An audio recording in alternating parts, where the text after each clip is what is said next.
Всем привет! Сегодня короткий ролик будет о звездочках, о том, как часто их нужно менять, какой регламент, потому что спрашивают люди, не знают, в общем, до какого момента можно работать.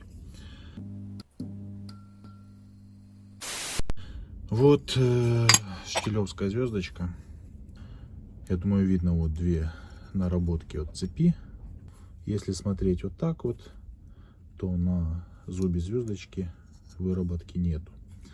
Инструкция нам пишет, что выработка максимальная, которая может быть, это 0,5 миллиметра. Вот здесь, вот на самом зубе. То есть полмиллиметра. И уже нужно менять звездочку. Я понимаю, не у каждого дома есть шаблон, чтобы измерить износ звездочки. Показываю попроще. Так, возьмем цепь, звездочку. Покажу, как это выглядит. То есть, смотрите, низ звена у нас не касается вот этой вот внутренней части. То есть это еще нормально.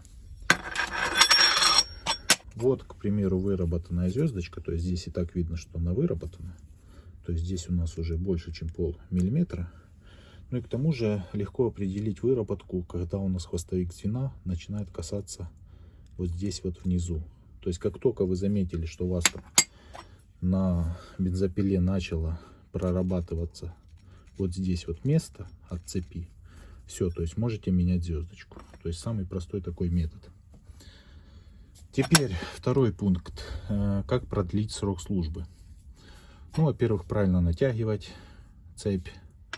Также еще мануал щеля рекомендует иметь две цепи, чтобы одна затупилась, вы заменили. То есть чтобы одна цепь не нарабатывала себе место. То есть немножко продлевает срок службы. Ну и самое главное, это лить хорошее масло цепное. То есть если вы льете отработку, у нас масло не доносится до самой звездочки сюда, то есть не смазывает это место. Естественно, у нас выработка будет происходить намного быстрее. Поэтому льем хорошее масло цепное, адгезионное.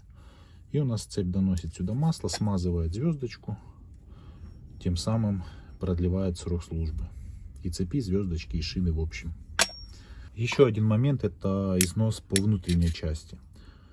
То есть допустимый износ 20%. Ну, как бы на это не обращайте внимания. Чаще всего изнашивается зубья, поэтому здесь как бы даже не доходит и близко до износа. Это таких вот звездочек. Если у вас звездочка с венцом, который меняется здесь, тогда да.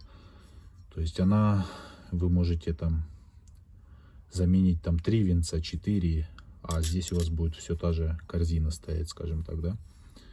Поэтому тут нужно смотреть. Ну, в общем, как-то так. Основные моменты рассказал. В общем, что вы об этом думаете, пишите в комментариях. А у меня на этом все. Всем пока.